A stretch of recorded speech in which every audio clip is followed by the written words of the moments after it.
Live from the Washington, D.C. area, it's the Inside Scoop. All the news that our viewers want to know. Now, here's the host. Welcome to Inside Scoop. I'm your host, Catherine Reed, and tonight we're going to be talking about gun violence prevention with first the executive director of the Coalition to Stop Gun Violence, Josh Horwitz, and also Lori Haas, who is a frequent guest on Inside Scoop. She is the state director for Virginia for the Coalition to Stop Gun Violence, and she is also their senior director for advocacy. Welcome, Josh. Welcome, Lori. Thank you for having us. Well, it's great for you all to be here because there is so much going on right now. And Josh, you know, your work spans the entire United States, and you have organizations like the Virginia chapter of the Coalition to Stop Gun Violence. And we are just bombarded every day with new chaos about what is happening at the federal level. I don't even know where to start, but let's start with the violence that's happening in cities across the country around protests that started out as protests against violence against unarmed Black people. And so these protests, which have taken place in Portland and Richmond and all over the country, became something else when people with guns showed up to a non-violent protest, protesting gun violence. Help us understand that, Josh. Well, first of all, thank you for having me, and we'll start with the idea, and I think that we should be very clear about this. That police violence is gun violence. It's something that we're very concerned about, and when you see something like the incident with George Floyd, Breonna Taylor, and too many countless others, of course, as an organization, we're very concerned with violence and gun violence, and when it takes the form of police violence, we're concerned about that as well. In the situation that you're describing, of course, there were people who came out and used their First Amendment rights to protest the violence that they were seeing. And it highlighted a phenomenon that we're seeing more and more, which is that in response to peaceful, lawful protest, we see armed, quote unquote, I hate to, self-styled militias who come out to kind of augment law enforcement. And this has been something that I've been documenting in my work for the last 15 years or so, that people are arming themselves and forming pseudo militias. First, their goal was to fight government tyranny. But of course, now they're coming out on the sides, out on the side of, law enforcement and against lawful protesters. So basically, to me, it's just a bunch of guys with guns who like to bring them out when they want to. And they're out there, I think, making a situation much more dangerous. These are untrained people. These are often people with semi-automatic rifles, AR-15s, semi-automatic handguns, who are completely untrained in anything remotely to do with law enforcement, crowd control. They're just out there basically to incite violence. And it is, and there's of course a big history with some of these militias having to do with racism and neo-Nazi attitudes. Not everybody, but the militia movement is imbued with racism itself. So when you bring that into the situation, it is completely an opposite of what's going on in those movements, and it's really an incitement to say, hey, let's up this up. Let's take this up a level and try to either incite violence or make this a violent situation. Our position is very clear. We don't think that you should be able to carry guns in public, period. And it is a very dangerous thing. The evidence is clear. Number one, that carrying guns in public, whether it's concealed or open, increases crime and violence. And number two, that we don't think that guns have a place in the political dialogue. When you bring a gun into a political rally, you're making a statement about violence, and we're against that wholeheartedly and think it's a needless and dangerous escalation. Well, people are actually dying. And the fact that a 17-year-old young man could cross state lines, shoot somebody, shoot several people, kill somebody, try to turn himself in, which was caught on video, perplexingly, and the cops drive right past him. and he is arrested the next day and taken into custody. I mean, first of all, that is white privilege right there on so many fronts. But the second thing is that, you know, people are showing up with guns and people are getting killed. And I think that this also leads to the law enforcement justifying a militarized local police. And so they are more weaponized than they've ever been because they're justifying the fact that people are showing up with guns. To me, this is such a spiral that just escalates, and the stakes get higher and higher. And we're seeing that. And are you seeing that there is a public recognition of this? Do you think people are truly appropriately horrified or feel threatened that local communities that are not even major cities are having militarized police in the streets and people are shooting at each other? Are we appropriately petrified by this, do you think? I might attempt an answer. I think yes. I think that guns intimidate people. They're used as an intimidation tactic in many fronts. We've seen that in domestic violence. We see it out in public. We see it at protests. We see it at city council meetings. We see it at the polling places. You know, they're used to intimidate and force a point of view and a perspective on individuals that may disagree. Secondly, I do think that the media, in trying to sell a story, uses, you know, just baiting headlines that, you know, try to, say, oh, the streets are on fire. We've seen that. It's not the case. There's some reporting that has suggested, you know, upwards of well over 90% of protests are in fact peaceful.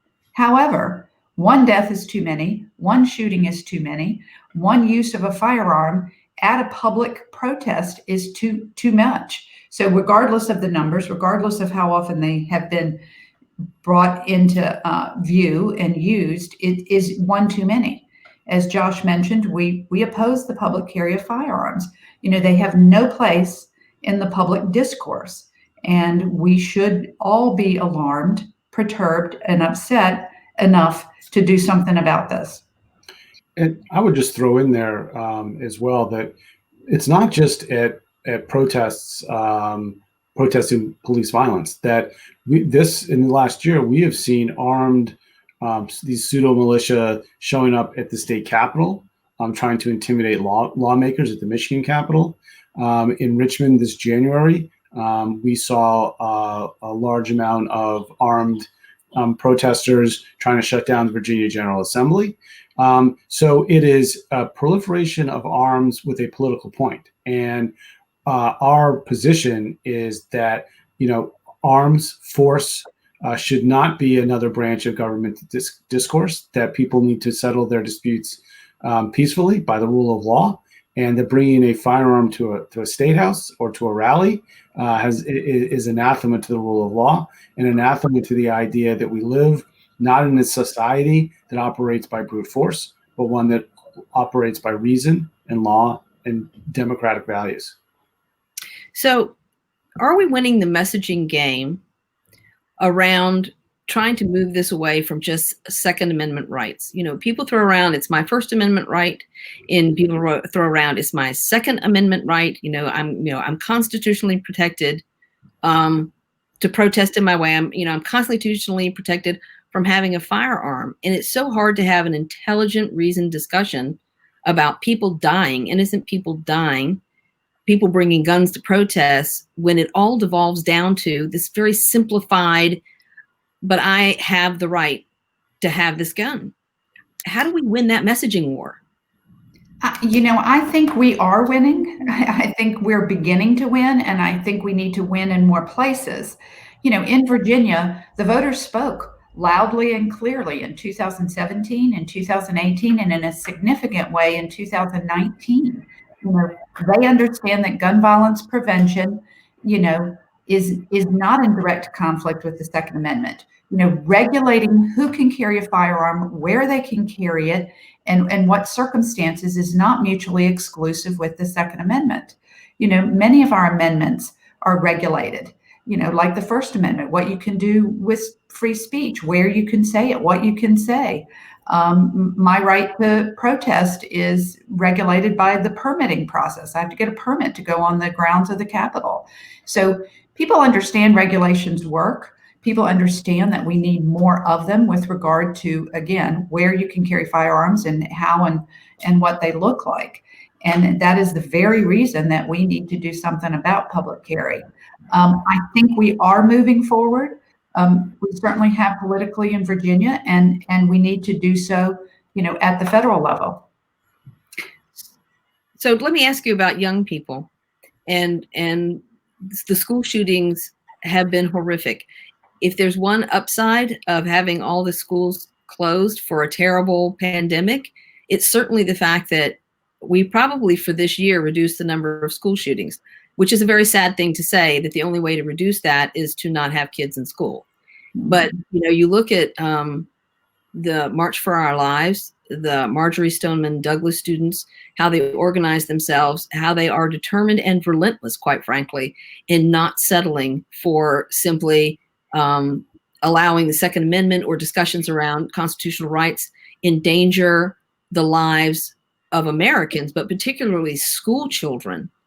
And, it seemed like after Sandy Hook, you would have assumed that something would have happened. It was such a terrible tragedy. And yet every 14th of every month outside the NRA, right here in Fairfax, people show up trying to continue to bring attention to that tragedy and how it should never happen again. But it did, and it does. And so how do you see the role of young people in your coalition? Where are their voices fitting in order to try to light or to propel this movement forward with a sense of huge urgency?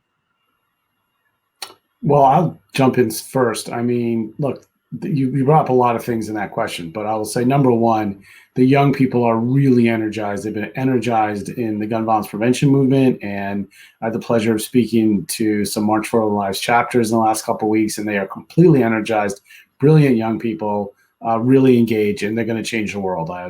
I have no doubt about that, and they're very engaged in voting, right? So they're engaged in both of these things. On the school shootings, I would say, we're very thankful that there hasn't been a school shooting recently, but there's been so many leading up to this year that it's so horrific. But I also think it's very important for the viewers to understand that it's not like homicide's gone away, and it's not like there's mass shootings. There are mass shootings almost every day in America, where 4 more people are shot, 4 more people are killed. Across the country this year, it appears that at least in some major cities, that homicide's up 15%.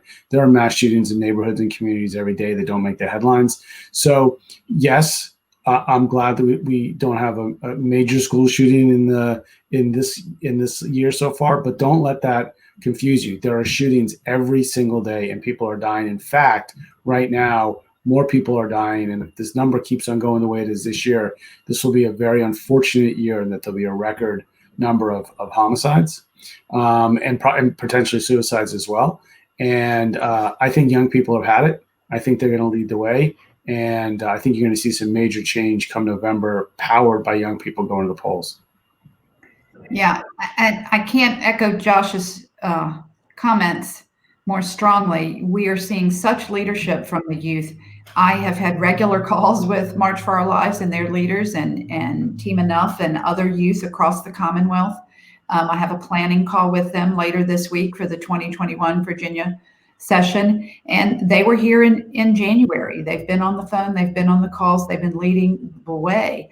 We spoke with them. I was on a call with them today about some of the happenings at the federal level with regard to the elections and SCOTUS and other subject matter. Their leadership and their perspective and their inclusivity. They bring everybody to the table. They bring everybody into the conversation. They understand that the voices that need to be centered in some of these discussions and some of the debates, frankly, aren't mine and aren't Josh's. It is communities disproportionately affected by gun violence day in and day out that we're listening to, we're working with, and we're trying to lift up the same way that I think the youth are doing themselves. I think it's hard work. but I think it's very, very necessary. There is too much gun violence across Virginia and across this country, and we're seeing an increase. We suspect will be that when the numbers come out for 2020, I think we'll be saddened at the increase in homicides and suicides. And that's crazy because it's not making headlines. And again, it seems like every day our hair is on fire with the latest unexpected thing. Friday seemed like just another pandemic day, on house arrest here, working from home. And then Ruth Bader Ginsburg died. And this has thrown the country into a new turmoil, as if we don't have enough turmoil. But as you're pointing out, it's eclipsing the rampant daily homicides, the high number of gun deaths that have never abated. Yeah, and let me just jump in on that. And one of the reasons I find this so tragic is these homicides are disproportionately borne by Black and brown communities.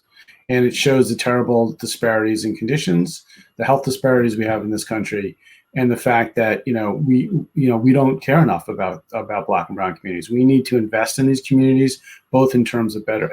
We need more infrastructure, intentional investment, and education and jobs.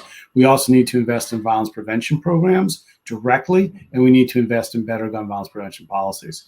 And we cannot forget about these lives. And it's we've become numb to some of these things. We cannot let ourselves be numb, because right today in America, too many young people from Black and brown communities are being killed, and we need to show urgency about stopping that epidemic. And I agree. When you look at these young groups, they are representative of so many communities, marginalized communities disproportionately affected by gun violence. And that was the thing about the Black Lives Matter protest that gave me heart too, because they were everywhere. I mean, they were in Rocky Mount, Virginia, and in Roanoke. And not just Portland, not just Washington, D.C., small communities took to the streets to say, this is unacceptable. And these communities were represented with a lot of diversity, age-wise, racially, ethnically, all different religions represented, all kinds of faith communities standing behind this. And I was so glad that John Lewis got to see that before he died. It's the culmination of everything he spent his life doing. And suddenly it just wasn't Black Americans out in the streets marching for civil rights. It was everybody. And so there has to be a way to take that momentum and make sure that people are realizing that gun violence prevention is a very important part of attacking racism. And that these are not separate things. They are inextricably intertwined. So what's our messaging around that? I'm asking. Well, look, our message around that is we need to center people of color in this discussion, and we need to make sure that we're supporting those communities, and that they have that they get, especially on a resource level, that we're getting the resources that they need and the attention they need. But most of all, we need to care about these. We can't just ignore it and say that, that's something that happens somewhere else or whatever. I think it's really important that we focus, as much as we focus on school shootings, that we focus on shootings that happen in Black and brown communities every single day. And there's really good solutions, right? It's not that we have to throw up our hands and say we can't do anything.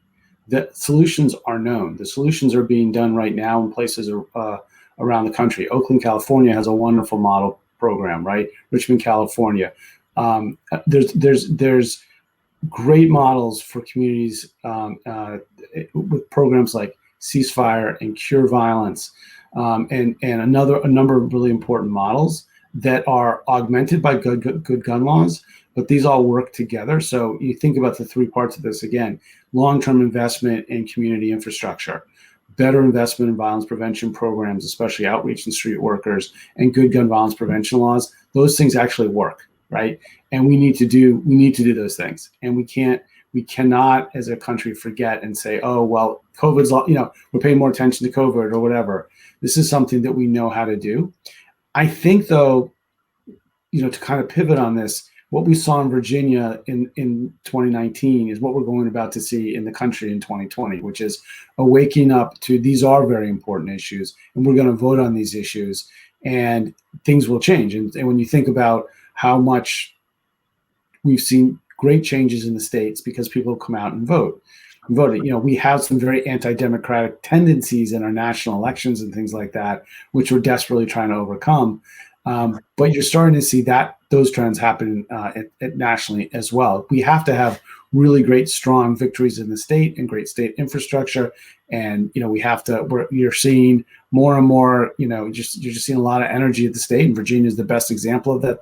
Turned completely blue. I'm not even sure Virginia's a battleground state anymore. Lori, I don't know. You tell me. But, the bottom line is, we're starting to see this strong new, centered movement start developing in the states. It takes time to trickle up into the federal government, but I'm hoping that the elections in 2020 are going to be a wake-up call for people around the country that there are people who really care about this, especially younger people, and it's time to take some direct action on this and get some things done, because people are dying every day, and they don't have to be. Very similar to COVID. It's very similar to COVID. We failed to invest in infrastructure. We failed to invest in a health system. We failed to invest in a public health system, and we have all these people dead. These are similar overlapping things, and making smart, strategic investments can save lives across the board, and people are going to demand that, and I think they'll go to the polls to prove that. Absolutely, Josh. Some of the momentum we've seen in Virginia in 2019 is and will be carried over into the federal landscape in 2020.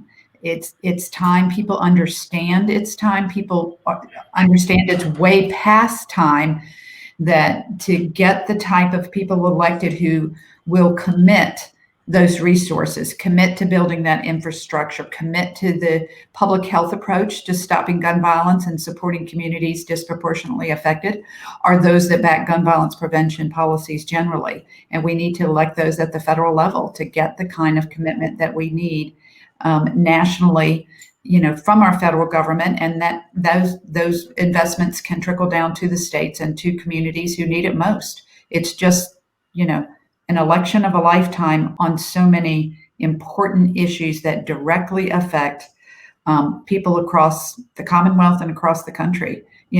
Safer communities, safer country. Safer country, safer communities. Whichever direction you want to go, they intersect and they overlap, and it makes a difference. We have to have strong policies, strong legislation, laws, strong state laws, and then the investment. So it's all wrapped up together. Yeah, it's all intertwined. Nothing exists separately from the ecosystem of how we live in our communities, in our families, in our schools, and in our government. And so the thing about the March for Our Lives, I get texts from them all the time because I went to the March for Our Lives. So, and I am always interested in what their texts are about, because they are very much engaged in the election, and they're being very strategic and thoughtful in what they're asking people to do specifically, which I think just demonstrates an amazing grasp of how to use media, how to do campaigning in the time of COVID when you can't door knock or you can't, have rallies. I'm really impressed with their text messages, and also their understanding of how we have to care about races outside of our own state. For instance, Mark Warner is running for Senate here in Virginia, and I will happily cast my ballot for Mark Warner.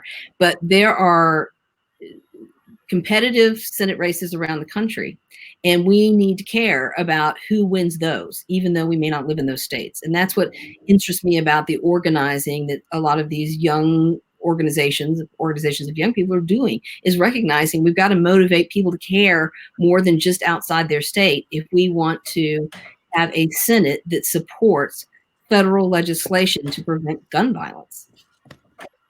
I mean, do you see this as being just a really important part? I see it as being a very important part this year of getting people more engaged and caring about the control of the Senate.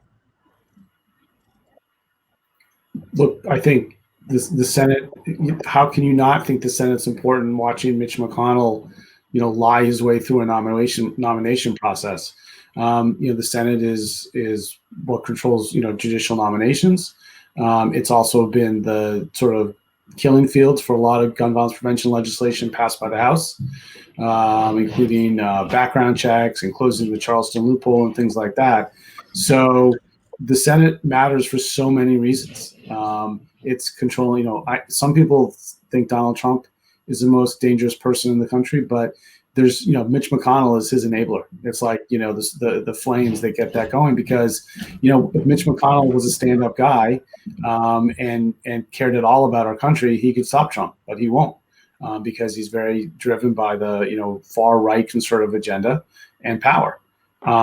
So, think about what it means to get 4 new Senate seats. The most important thing is that Mitch McConnell is no longer the Senate Majority Leader. And that's probably one, maybe aside from electing Joe Biden, that's the second most important thing. And heaven forbid, if Trump wins again, having a Democratic Majority Leader is going to be imperative. So Senate races really matter. And one of the things that I'm talking personally right now is that when I think about how I spend my campaign resources and how I'm going to spend my limited resources, certainly I'll give to presidential. I want to give to a presidential candidate, but I also want to make sure that I look at the Senate races that are really tight and dig deep and spend on Senate races as well. And because for people out there saying, do I need to make a donation? Sure, you need to spend as much as you're able to this year. But also but just what you say, Catherine, is thinking about what are those Senate races that are really important, and making sure that those candidates have all the resources they need to get over the line. Yeah, and that's what impressed me. It was so tragic Friday night when it was announced that Ruth Bader Ginsburg had passed away, and people were watching the news, and it was just tribute and reporting, and people gathered spontaneously on the steps of the Supreme Court. But what impressed me on the old people's platform of social media, that would be Facebook, is that my friends were talking about all the contributions that they had made to Senate candidates all over the country. My husband too, and me.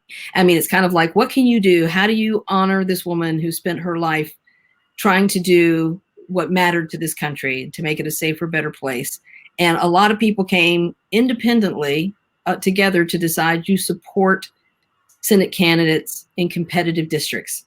That's how you honor somebody who spent their life trying to uphold the kinds of laws that make it a fair, more equitable, safer place for Americans to live. And so, we have to go to a break in a few minutes, but when we come back, I want to talk specifically about Virginia. Couldn't be prouder of the Commonwealth of Virginia. I am a lifelong native Virginian, and I've seen a lot of things happen in my lifetime, and I couldn't be prouder of the advocacy of the Coalition to Stop Gun Violence and the role that you played in not just turning Virginia blue, but really leading the way for federal law. So everyone, please join us after this break. America, land of the free. It's at the core of who we are. Freedom. The freedom to live without fear, to drive through all 50 states, to sleep safely in our own beds, the freedom to jog where we please, to watch birds in the park, to wear a hoodie, the freedom to breathe. Before we celebrate the freedom most Americans have, we must fight for the freedom all Americans deserve. Because no matter your religion, gender, disability, age, race, all lives can't matter until Black Lives Matter.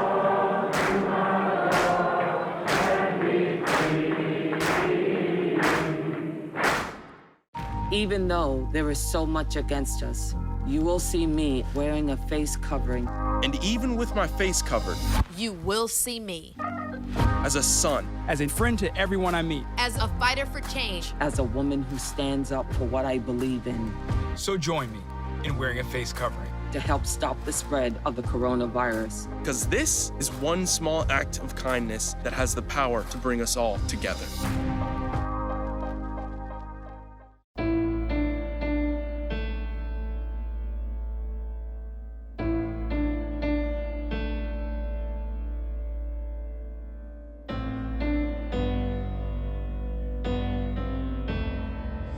This is where you rise, this is where you shine, this is where you become the greatest of all time. History in the making.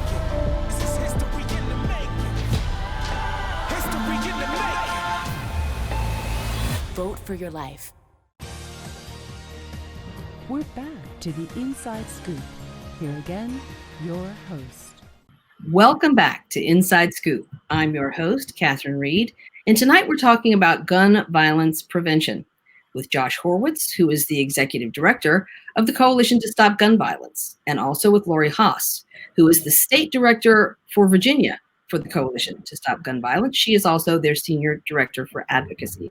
I appreciate you both being here, and in this segment, I am excited to talk about what has happened in Virginia. Each of you has mentioned how the victories, the in both electing people who support stopping gun violence, and the fact that the people that we elected actually got into the House and into the Senate and did the thing.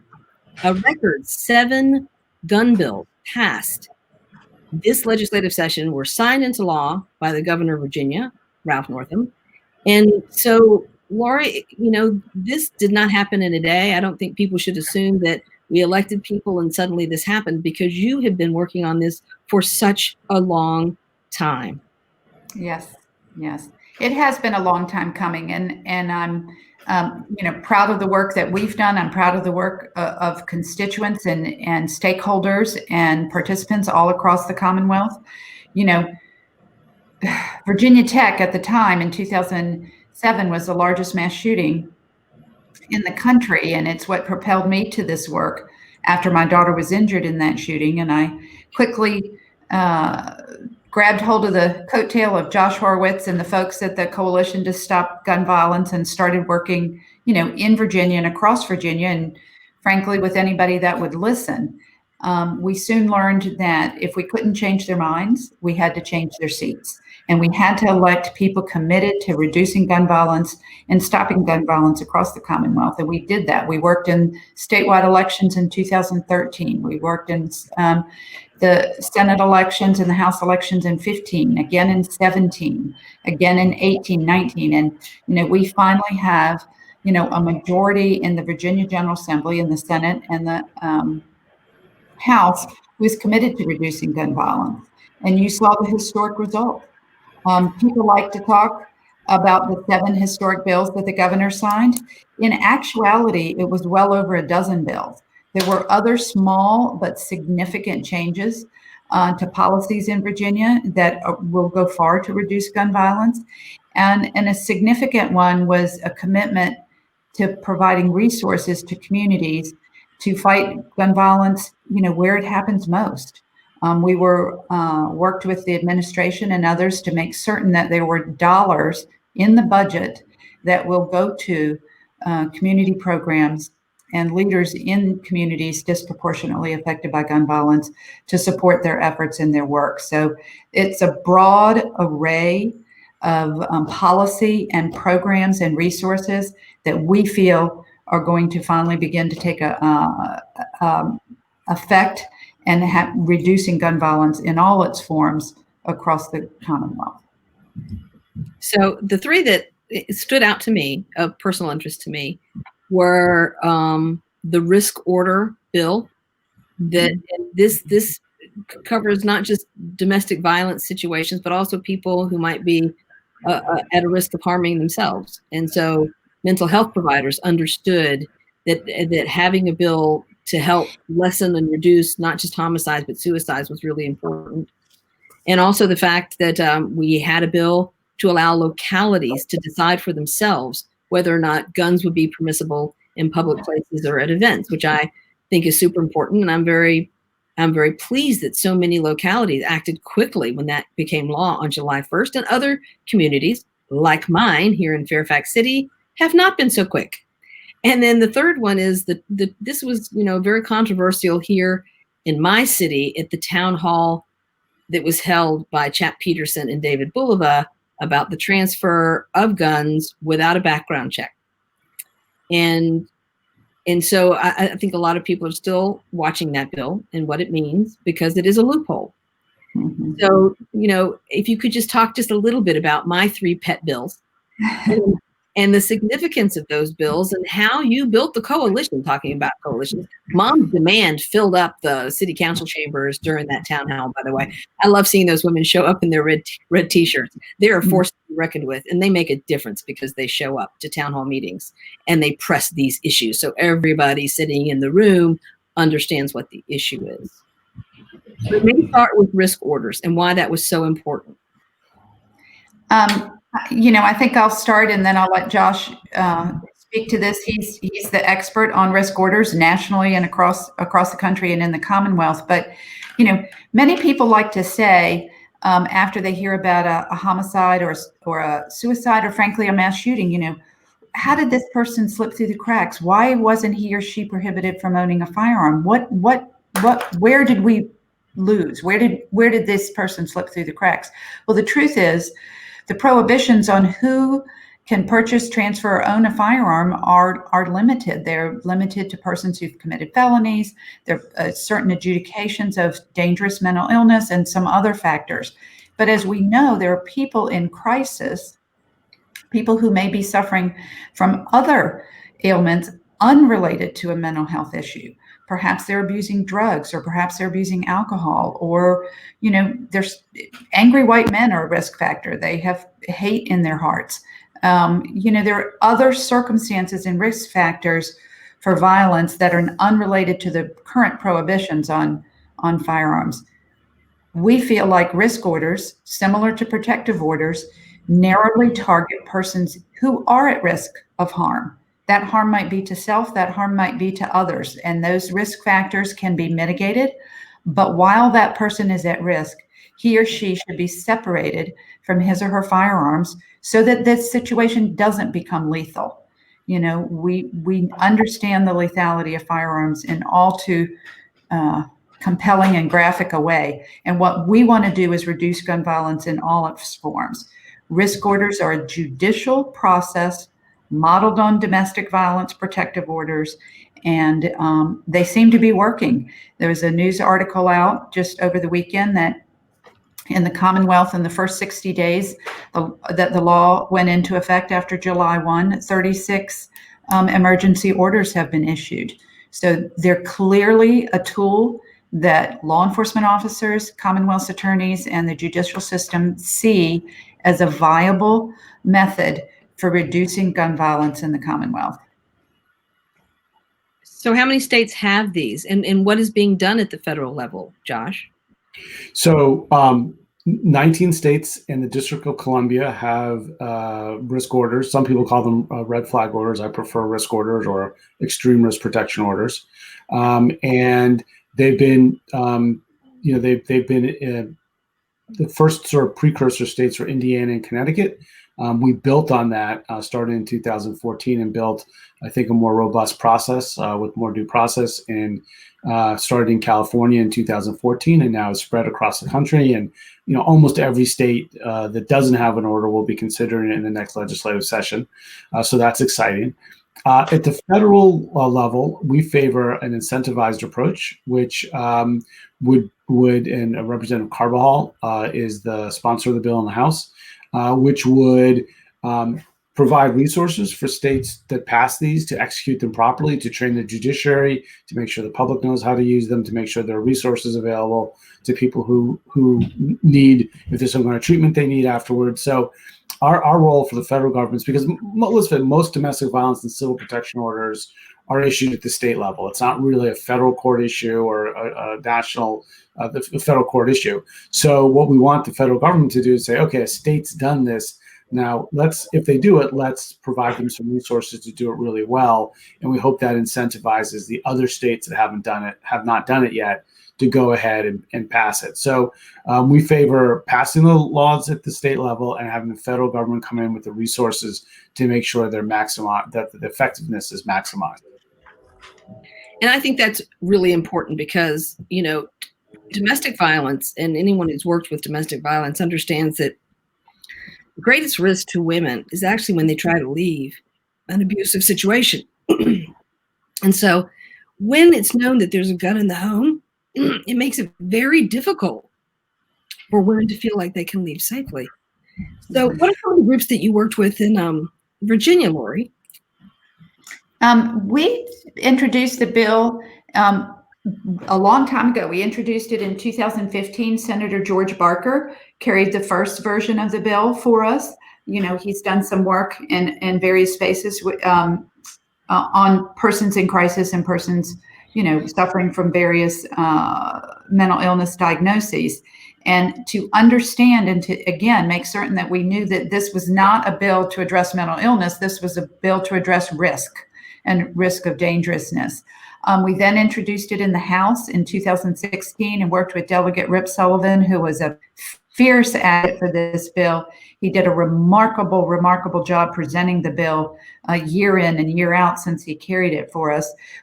I worked with Commonwealth attorneys across the state of Virginia, across the Commonwealth of Virginia, to get their input. What does this look like for you? How can this tool help you? We worked with domestic violence groups to make sure that they understood how this would work and wouldn't work. We worked with law enforcement. I met regularly with police chiefs and with other legal persons in the legal community and the law enforcement community. We had a robust working group. The Secretary of Public Safety, Brian Moran, was part of our working group, and his staff, the governor and his staff, and many other stakeholders. We met with sheriffs.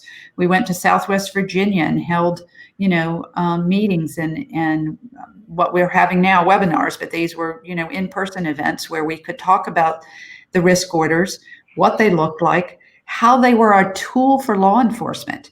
Law enforcement agencies and persons on the front lines get calls all the time. Can you help my family member? He or she's at risk of harm and we want to take away his firearms. And law enforcement, sadly, in many situations had to throw up their hands and say, no, there's nothing we can do. This gives law enforcement the legal tools to intervene in certain situations via judicial process and get these civil orders issued so that a person does not at risk of self-harm or harm to others. And there are many GVP organizations other than the Coalition to Stop Gun Violence, across the country who engage and work on these issues. And of course, they came to Virginia and were supportive and helpful in producing it. But I think the ground game was launched a while ago when we started our working groups and introduced the bills back in 2015 and 2016, to get the right stakeholders engaged and committed and involved and get their voices on, frankly, crafting the language. How's this going to work in real time? We've had great success since it was passed. The Commonwealth Attorney Services Council, and we worked with them on some implementation and some webinars and sharing of information and forums. So it's been robust in the Commonwealth. We're very proud of that work. You touched on something really interesting when you were talking about the input of Commonwealth attorneys, of sheriffs. Those are elected positions in Virginia. And so many people do not vote in every election in Virginia. And we have them every year, and sometimes we have several in a year, including municipal elections where you elect your city council and your mayor, who decides who the police chief is going to be, And so when people think about how their vote directly impacts outcomes, they're not necessarily thinking that the governor is the one who appointed Brian Moran. That you have to have the right people in the right seats. And whether you're electing a Commonwealth attorney or sheriff, or you're electing the person who's going to appoint the Secretary of Homeland Security and Public Safety, people have to think that the elections really matter, and not just the big one. Like everybody votes in the presidential, but that's not where a lot of this is happening. What you just described is how it's happening at the State House and how individual communities have been committed to preventing gun violence through every avenue available to them. Yes. And that's the model, right? Josh, is that a model? A model for success? It's a great model for success. I think local activism, begets state activism, and state activism, you end up more federal activism, which is why we're so excited. You mentioned the local control bill. So for a long time, cities and localities were preempted from working on their own gun violence prevention policies. And that, it wasn't really because there was the gun lobby thought there was some kind of conflict with these laws. They didn't want them, right? They thought, oh my gosh, if localities can start developing laws, maybe they can organize effectively, right? It's not just the law. When people start coming together at the local level to start organizing, there's nothing that can stop them. And so the only way the NRA could figure to stop them was to pass this preemption bill that prevented local authorities from regulating their own property and their parks and their permitted events. So this year we were able to get a bill that gives local control back to government. Now that does two really important things. It protects people can now in Fairfax and Arlington and things like that. You can prevent guns from going into municipal buildings and libraries and things like that are really important. So I'm all for that. But the other thing it does, which is super exciting, is it's a great organizing tool. You mentioned people coming out and moms coming together to support these bills. There's a reason for people to come together. They can organize, they can get boots on the ground, they do relational organizing, they get powerful, right? And so when you preempt the ability to pass local laws, not only are you hurting policy, but you're hurting organizing. And so now with the local control bill, we're back to, we've seen an upswing in organizing around the Commonwealth, and then that results in a much better policy. And then you have more troops on the ground and things like that. So it's all a process, but that local control bill is just incredibly exciting at both the levels I've described. Well, I know that there's a lot of noise here in the city of Fairfax to ask our city council to consider doing what other localities have already done. And I think it's important, as you said, to make sure that you've got people all together, because this is one battle, but there's lots of battles left to fight. So you kind of need to build your team in advance of like calling out your boots on the ground when in the next legislative session in 2021, you go back and revisit some of the legislation that didn't get passed, or incrementally you change some of the legislation that was passed. I referenced the fact that that a bill was passed about the transfer of guns, which many people consider a loophole, that you can transfer a gun with which I think it reads, the law does not apply to transfers of firearms in which nothing of value is exchanged for the firearm. So Catherine, can we give the little, is a class one. Context around that? Huh? Can we a little context around that? Yeah. Because I think people need to understand that what's happening in the Commonwealth. So up till this legislative session, the bills go into effect, I guess, at the end of June. You could sell a gun in the Commonwealth of Virginia without a background check. You could also give a gun without a background check. And so people think of this, oftentimes if you've been to a gun show, you'll see people selling guns without doing background checks. And the requirement, at the federal requirement, which is what Virginia followed for a long time, was that unless you are a federally licensed dealer, which means you have a storefront and you're doing a high volume of sales, that if you have a license, you have to do a background check. But there's lots of people who sell guns more than just occasionally, because I can see them all the time at gun shows, who don't have a license, so therefore don't do background checks. So the whole thing is kind of ridiculous. So we've been fighting for years to get a universal background check bill in Virginia, which will require almost all transfers, not every transfer, but all sorts of sales, transfers, gifts, things like that, except for some exception between family members and a couple of other things like that. All of that would be covered in a background check bill.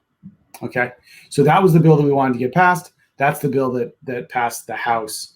It goes to the Senate, and your senator, Chap Peterson, for some unknown reason decides, well, yes, I'm fine with the people selling guns back and forth, and they'll have background checks, but let's exempt like gifts and things like that, which makes no sense because there's all sorts of ways to get around that. So Chap Peterson, Senator Peterson, is responsible for the fact that we got a good fix, but not a perfect fix, right? There's still, even though we got background checks for all sales, Chap Peterson was responsible for the idea that you can now transfer or give guns to people without background checks. So I think people actually need to hold Senator Peterson accountable. And that was because we have a very narrow Democratic majority. He was able to push that amendment through, but definitely that's something we're going to go back to and try to fix. We were able to make a huge step in the right direction but it wasn't perfect because for some reason Chap Peterson decided to make this carve out, which we found was very unfortunate. And I really hope people hold him accountable when it comes to his reelection, because he made a disastrous mistake in that. We made a lot of progress, but he just really hurt, getting all the way there. Well, so I can tell you what he said in the town hall. What he said in the town hall is that you can't, he doesn't feel that you can take something that was one day legal and on another day, July 2nd, make it a felony. So that there's not enough notice that people don't get the word out. So changed, etc. So this is incrementalism, or the way I see incrementalism. Like we have 20 states with background checks who do this. That's such a ridiculous argument. It's not criminalizing possession of firearms. It just means that the next time you make a sale, you have to get a background check. It's not saying that you possessed a gun prior to the date without a background check. There's no illegality there at all. It's not even the possession issue. It's the transfer and sale. Correct. That has to be done with the background check. So, once again, Chap is just sort of making some stuff up. But all we're saying is that every transfer should have a background check, because you don't know who you're selling or giving a gun to. You don't know what their history is. And There's a really easy process to get that done in Virginia. And that's what we need to tell them, that there is a process there, right? That there's a process there. It's very easy in Virginia. It's not time consuming. Virginia State Police run the background checks in the Commonwealth of Virginia. They were the first law enforcement agency in the country to establish a background check system. When the feds set up their background check system, they came to Virginia to consult with Virginia State Police. We do it well, we do it right, we do it quickly. One piece of this puzzle that Senator Peterson just is overlooking is we just are trying to close this loophole where purchasers have to have a background check, and law enforcement can trace these firearms. Right now in the Commonwealth of Virginia, they find a firearm at a crime scene. They go to the last known person that owned that firearm, and that person waves their hand and says, "Oh, I gave it away." They've just opened that loophole. Prior to July 1, that person was able to say, "Oh, I lost it," or "It was stolen." And we closed that loophole, thank goodness, in Virginia. If you lose your firearm or it's stolen, you have to report that. So law enforcement now has another tool in their belt. Unfortunately, Chap Peterson just opened another loophole, for law enforcement trying to trace these firearms. And trust me, there will be people on the street corner, in the parking lot, in their driveway, or wherever saying, "Here's a gift. I'm gifting you this firearm." No, nobody needs to know that you gave me $500 cash 3 days ago.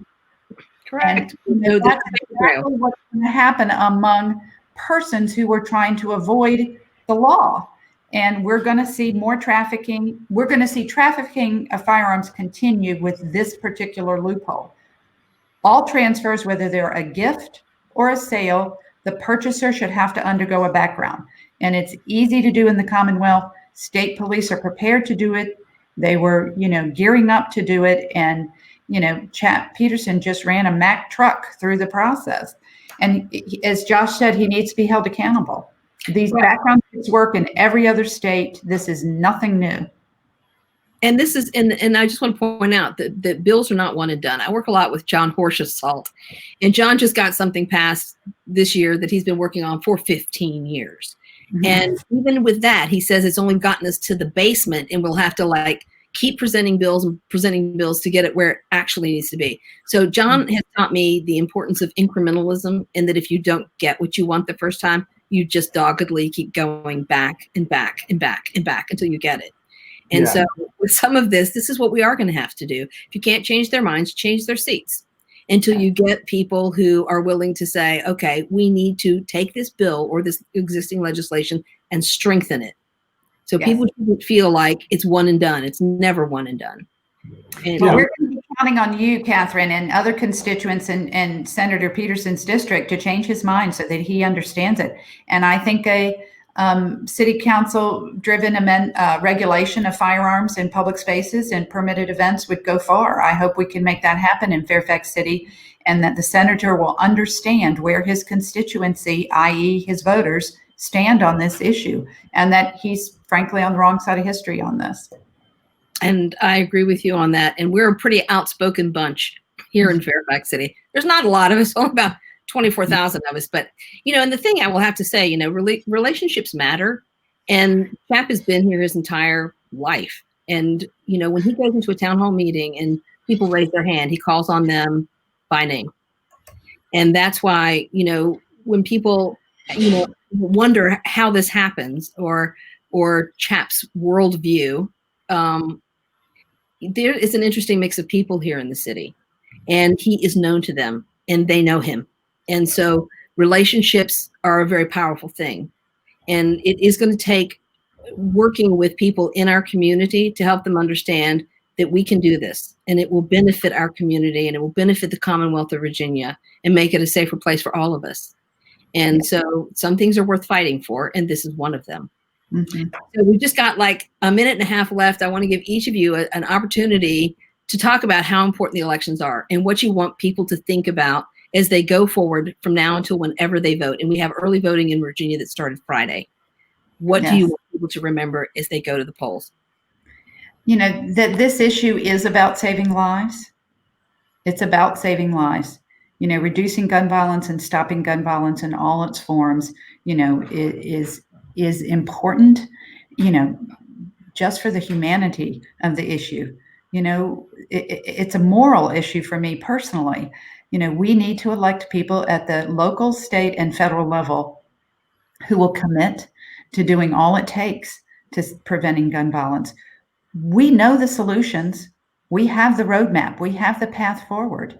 We elected a House committed to this issue in 2018, and the House passed, several bills. They're sitting on Mitch McConnell's desk and have been sitting there for hundreds of days, waiting for a hearing and a vote. And he won't move those bills. He's so entrenched, with his perspective or the gun lobby or both. It's just unfathomable, where people are on this. Elections matter.